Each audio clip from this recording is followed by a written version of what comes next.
تازه خبر د ملا برادر او ملا یعقوب اخوند پټ سفر افشا سو.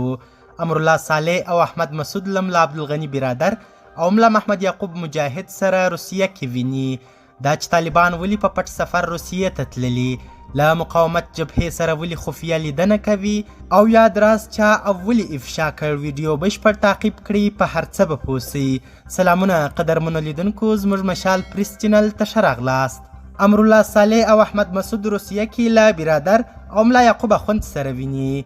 په پټه روسیې ته سفر او له هغه وروسته د صالح او احمد مسعود لیدنه مهم خبر کېدلی سي. د مقاومت جبهې یو شمېر سرچینو تایید کړي چې امرالله صالح د پخواني ولسمشر لومړی مرستیال او د قماندان مسعود زوی احمد مسعود د طالبانو د لوړپوړو چارواکو سره د لیدنې لپاره روسیې ته تللي.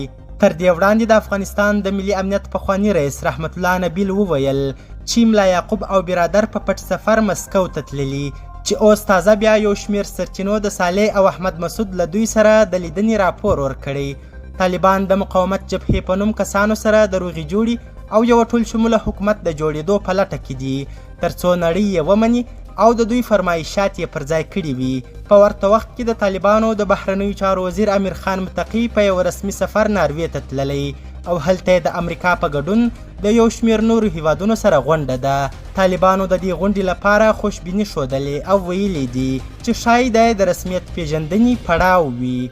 تر اوسه پورې د دې غونډو او د طالبانو د لیدنو کتنو نتیجه نه ده معلومه، خو دوی په دې کوښښ کې دي چې د خپلې ازموینې په دوره کې بریاوې ترلاسه کړي، ترڅو د نړۍ له سترګو نیام او خپله حکومتولي مخته یوسي. تر اوسه پورې داسې څه نه دي ترسره سوي چې په طالبانو دې باور وکړل سي.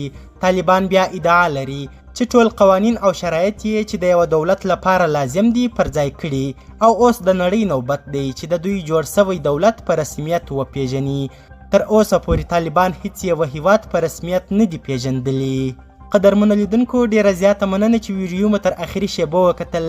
که چیرې تاسې د طالبانو او مقاومت جبهې د دغې لیدنې په اړه کوم نظر لرئ، نظرونه مو کمنټونو کې شریک کړئ او زموږ همدغه یوټیوب چینل هم سبسکرایب کړئ. تر بیا او بلې ویډیو ښه وخت ښې چارې، د الله په امان.